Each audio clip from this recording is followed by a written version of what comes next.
Hi అండి. Welcome back to our channel Kalasha's kitchen. నేను మీ షాహిన్. ఈరోజు వీడియోలో ఎగ్ కర్రీని షేర్ చేస్తున్నాను. ఈ స్టైల్‌లో మీరు కానీ ఎగ్ కర్రీ ప్రిపేర్ చేసుకున్నారంటే టేస్ట్ చాలా బావుంటుందండి. ఒక్కసారి ట్రై చేయండి. లేట్ చేయకుండా ప్రాసెస్ చూపించేస్తాను.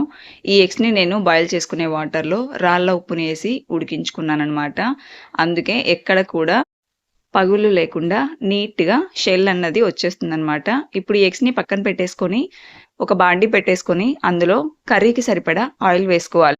ఆయిల్ కొంచెం హీట్ అయిన తర్వాత అందులోకి 1 టీ స్పూన్ పసుపు వేసుకొని, 2 టీ స్పూన్ల రెడ్ చిల్లీ పౌడర్, కొంచెం సాల్ట్ వేసుకొని బాగా వేడిగా అవ్వనివ్వాలి. ఇలా అయిన తర్వాత మనం బాయిల్ చేసుకొని ఘాట్లు పెట్టుకున్న ఎగ్స్‌ని ఈ ఆయిల్‌లో వేసేసుకొని బాగా రోస్ట్ అవ్వనివ్వాలి. ఇలా చేసుకుంటే ఎగ్ అన్నది చప్పగా లేకుండా కాస్త టేస్టీగా ఉంటుందన్నమాట మనం తినేటప్పుడు. ఇలా ఇవి బాగా ఫ్రై అయిపోయాక తీసేసుకోవాలి పక్కన పళ్ళెంలోకి. ఇప్పుడు ఇదే ఆయిల్‌లోకి కట్ చేసి పెట్టుకున్న ఆనియన్స్, కొన్ని వెల్లుల్లి రెబ్బలు, అల్లం ముక్కలు, తర్వాత పచ్చిమిర్చి వేసుకొని వేపుకున్నాక ఇందులోకి శుభ్రంగా కడిగి పెట్టుకున్న కొంచెం కొత్తిమీరని కూడా యాడ్ చేసుకోవాలి. ఇదే ఆయిల్‌తో మనం కర్రీ ప్రిపేర్ చేసుకోవడం వల్ల టేస్ట్ చాలా బావుంటుందండి. ఆయిల్ బాగా కారంతో రోస్ట్ అయి ఉంటుంది కాబట్టి టేస్ట్ చాలా బావుంటుందనమాట. టమాటాలు కూడా వేసుకొని మగ్గిపోయే వరకు బాగా ఫ్రై చేసుకున్న తర్వాత వాటిని అన్నిటినీ పక్కకు తీసేసుకొని మిక్సర్ జార్‌లో వేసుకొని మెత్తటి పేస్ట్ లాగా గ్రైండ్ చేసుకోవాలి. మన దగ్గర పెద్ద మిక్సర్ జార్ ఉంటే ఒకటేసారిగా మనం గ్రైండ్ చేసేసుకోవచ్చు. ఇక్కడ చిన్నది కాబట్టి నేను 2 సార్లుగా ఇన్‌స్టాల్‌మెంట్స్‌లో గ్రైండ్ చేసుకున్నాను. ఇప్పుడు ఇదే బాండీలో కాస్త ఆయిల్ మిగిలింది కదా, అందులోకి కట్ చేసి పెట్టుకున్న ఆనియన్స్ వేసుకొని, కొంచెం కరివేపాకులు వేసుకొని మొత్తం మిక్స్ చేసుకోవాలనమాట. మీరు కావాలంటే పోపు దినుసులు కూడా యాడ్ చేసుకోవచ్చు. అది ఆప్షనల్ అనమాట, మన ఇష్టం. ఇప్పుడు గ్రైండ్ చేసి పెట్టుకున్న మసాలా పేస్ట్‌ని ఈ ఆయిల్‌లోకి వేసేసుకొని మొత్తం మిక్స్ చేసుకోవాలి. ఇది పచ్చివాసన పోవాలి అని ఏం లేదండి. ఎందుకంటే ఆల్రెడీ మనం ఆయిల్‌లో రోస్ట్ చేసుకున్నాం కాబట్టి ఇది బాగా రోస్ట్ అయిపోయి ఉంటుంది కాబట్టి మనం జస్ట్ పోపులో వేపుకోవాలనమాట. ఆయిల్ పైకి ఫ్లోట్ అయ్యే వరకు వేపుకోవాలి. అప్పుడే టేస్ట్ చాలా బావుంటుంది.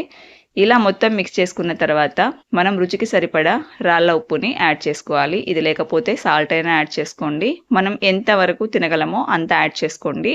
సాల్ట్ కొంచెం తక్కువగా ఉంటేనే టేస్ట్ బావుంటుందనమాట.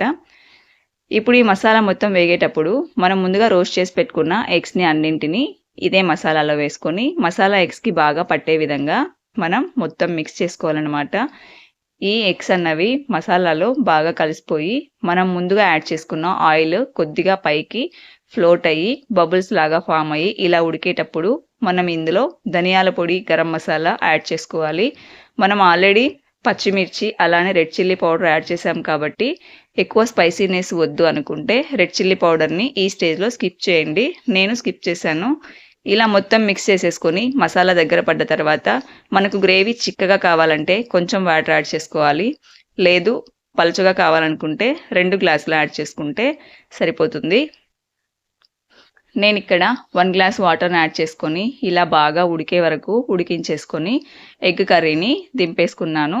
ఫైనల్‌గా కసూరి మేతిని కూడా యాడ్ చేసుకున్నాను. మీరు కొత్తిమీరను కూడా యాడ్ చేసుకోవచ్చు. అది కూడా నేను ఒకసారి యాడ్ చేశాను కాబట్టి మళ్ళీ చేయట్లేదు. కసూరి మేతి వేసుకొని ఒకసారి మిక్స్ చేసుకున్నాక స్టవ్ ఆఫ్ చేసేసుకొని దింపేసుకుంటే వేడి వేడిగా ఎగ్ మసాలా కర్రీ రెడీ అయిపోయింది. తప్పకుండా చపాతీలో కానీ వేడి వేడి రైస్‌లో కానీ టేస్ట్ చేసి చూడండి. చాలా బావుంటుంది. ఈ స్టైల్‌లో ట్రై చేయండి. ఇంకా బావుంటుందనమాట. ఎక్కువ మసాలా ఫ్లేవర్ లేకుండా చాలా టేస్టీగా ఉంటుంది. ట్రై చేయండి. ఎలా వచ్చిందో కామెంట్ చేయండి. Thank you for watching.